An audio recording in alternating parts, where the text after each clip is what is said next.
I'm Robert Bradley. My role essentially is to head up the digital commercial strategy, so I'm on the commercial side of the business for CNN outside America. So my responsibilities cover Latin America, they cover EMEA, they cover APAC, and it's my role and my team's role around me to essentially drive revenue into our business. Now, I can only do that if I'm offering meaningful, impactful solutions to our clients. So I make sure that we have the right toolkit, the right strategy, the right kind of voice and story in market, the right technology and the right innovation to deliver impactful campaigns for our clients. This region is obviously incredibly important to us. We have the CNN bureau in Abu Dhabi with Becky Anderson, a core anchor out of there. We have John Defterios from CNN Money. We have Caroline Farage running CNN Arabic out of Dubai, and many other bureaus across the whole region. We also have some of our most innovative and impactful commercial relationships as well. So it's very important to us. So it's great to be here talking to you all today. CNN are essentially storytellers. We tell stories around the world and we distribute those stories to people in the way that they want to consume those stories, predominantly video. And if you look at what brands want to do, and I know all of you know this, brands want to tell stories. So they come to CNN to get an authentic voice for their story. They want to understand how to tell the story behind their brand and excite people, fascinate people with their story. And that's why people work with us. We take the richness from a region like here, we take the cultural, the innovation, and we take those stories and we make them into meaningful commercial messages for our clients. But a lot has changed. Over the past 3 years, or 4 years at CNN, we've had a real revolution. We were predominantly a TV company and are still very much known for that, but we really are truly cross-platform now. We created Great Big Story 2 years ago, which is a video-first, mobile-first, socially distributed brand telling stories of the human condition around the world. Wonder the world is the tagline. It doesn't have any traditional advertising on it at all. It's all branded and sponsored content. It's all storytelling. No banners, no pre-roll. We've gone from having no data on our campaigns to having data underpin every single one of our campaigns. We've gone from CNN Create, our in-house creative agency, from creating TV ads and banner ads to creating VR, 360 video, AR, using huge amounts of distribution and technology to distribute those messages in a data-driven way. And the reason why this slide is here is because it's getting pretty complex. It's quite a confusing world out there at the moment when it comes to digital. We're on 60+ platforms at the moment, so you can find CNN content on 60 different places. Now, as a commercial leader of our business, I can tell you I don't make money out of 60+ platforms, which is slightly painful in some respects, but it's my job and my team's to make money out of what we do, to feed the journalism, the quality content that we have. But on 60+ platforms, we don't make money out of all of those. Now, that is a problem. But we do believe as well that we can't change user behavior. We can't change the way that people want to consume content. So we want to embrace it. We need to embrace new platforms. We need to embrace new areas, new methods of communicating with people, whether that's voice VR, whether that's social, whether that's OTT. We have to embrace it and learn about it. Now, 6, 7 years ago, most of you were within the advertising will remember programmatic came in, the automated buying and selling of ad units. I was lucky to be quite an early adopter of that. A lot of premium media owners like CNN were actually quite scared of it at the time. They were scared of losing control, scared of perhaps having a race to the bottom, of commoditizing their ad space.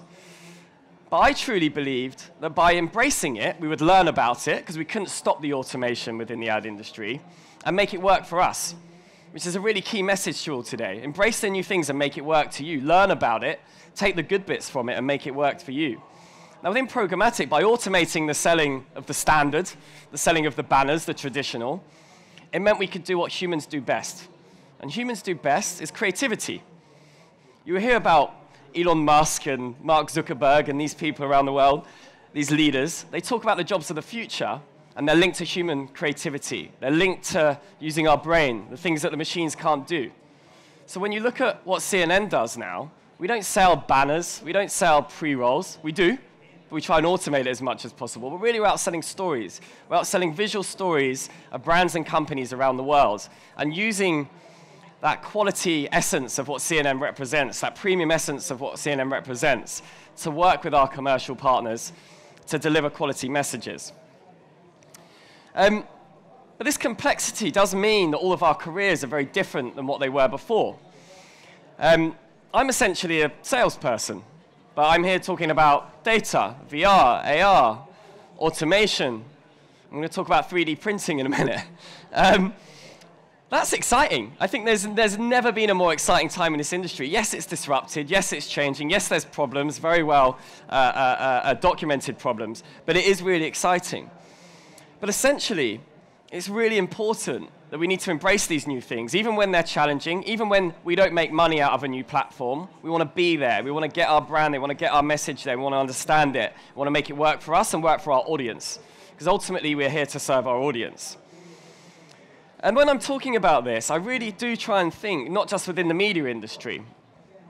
I was reading an article yesterday about a bridge in Amsterdam that's been 3D printed. It's a metal bridge. 3D printing at the moment is mainly in big boxes, but this company has built robot arms, and they printed a metal bridge. Now, CNN aren't about to start building metal bridges in 3D printing, but that sort of technology is rapidly changing the world. Connected devices, connected fridge. Your fridge is going to start ordering milk for you soon and start telling you the news in the morning. We need to understand these things and look beyond our industry to learn how to disrupt them so that we can be at the forefront of this change when things hit us. And the way that I see this is really evolution of the industry, and that evolution is happening faster and faster and faster. And essentially, it's our job to embrace that, because we work with the biggest and brightest brands in the world. When it comes to the commercial side, they trust us with a lot of large budgets. So we have to do these new things to make sure that we have a responsibility and meet that responsibility by analyzing those trends and having the right strategy to drive revenue in our business in a challenging marketplace. And of course, the right strategy to deliver meaningful campaigns for our clients. And when it comes to evolution, at the heart of a lot of it has been this story around creativity and data, the marriage of technology and the marriage of creativity. In simple terms, that could be using data and audience insights to make sure the right person is seeing the right ads in the right environment, ultimately delivering a message of something that they're interested in. But if you look at what's happened over the last few weeks, that data conversation has moved in to the front room. Just at the weekend, I was with my parents in England, and I was talking about data with my parents. They were both teachers, but they were aware of what's been happening in the industry. They're aware of the fact that we now have this global conversation around data and information and sharing and permission around it. I find that fascinating because, to be honest, they didn't really understand what I did for 10 to 15 years.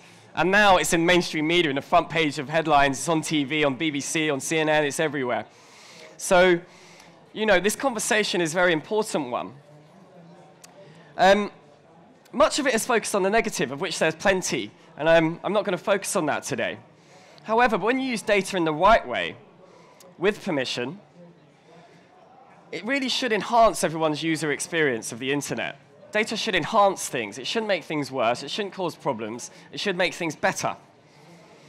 We've all experienced bad marketing. We've all experienced an ad that isn't relevant for you online, or something which has been shared to you, which is not relevant for things you're interested in, not relevant for the frame of mind you're in. But take AI, for example. AI should make ads more personal. By having a more personal experience, we can turn advertising into something more positive. Combine that with not sending the traditional banners, but making beautifully rich videos, rich stories around your brand, and then combining that with data to make sure that you're showing that video to someone in the right frame of mind, in the right place. That can be a positive experience, rather than what is often seen as a negative experience for advertising.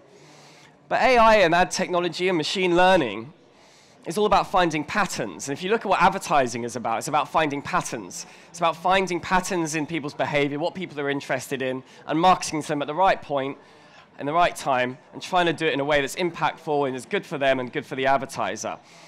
Now, AI is better at finding those patterns, and machine learning better at finding those patterns than humans are. So again, we need to embrace that. We need to understand. We need to make it work for us, and we need to do it in a transparent, open way with our audiences. We need to let people know what we're doing. We need to get permissions. So essentially, it's about making a more tailored experience online. It's about making sure, actually, that we bring, strangely, the humanity back.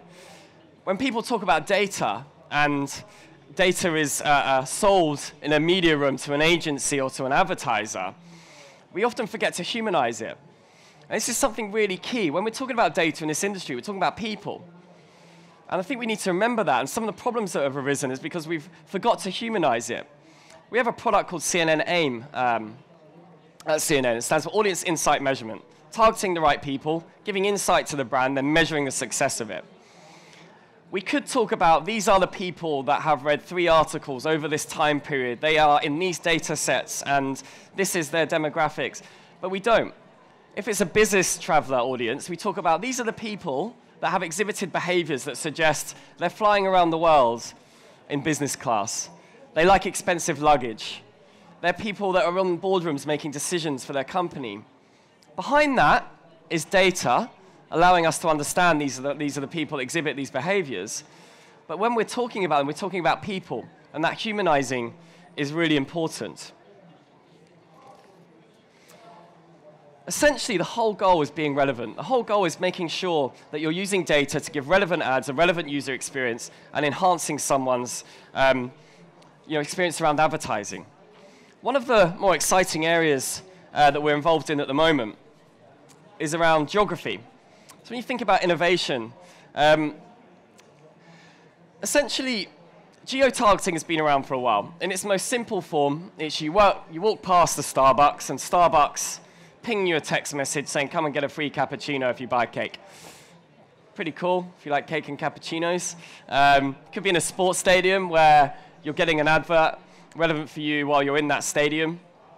But actually, if you start thinking about geo-behavior, and you have technology that allows you to think about geo-behavior, to think about context, think about repeat patterns, think about geofencing of areas, it suddenly becomes a lot more interesting. And we're about to launch a product that will enable us to, for example, geomap and geofence the business districts of leading cities around the world. So the finance district of Tokyo, Dubai, Abu Dhabi, London, New York. Target people while they're in those business districts with messages relevant for them while they're in the frame of mind of work.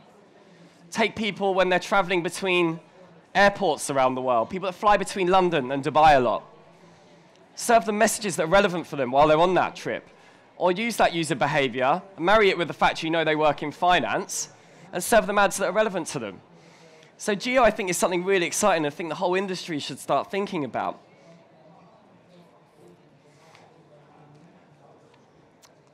The last slide I'm going to show is around this word which is very much branded around and used a lot in the industry about being everywhere.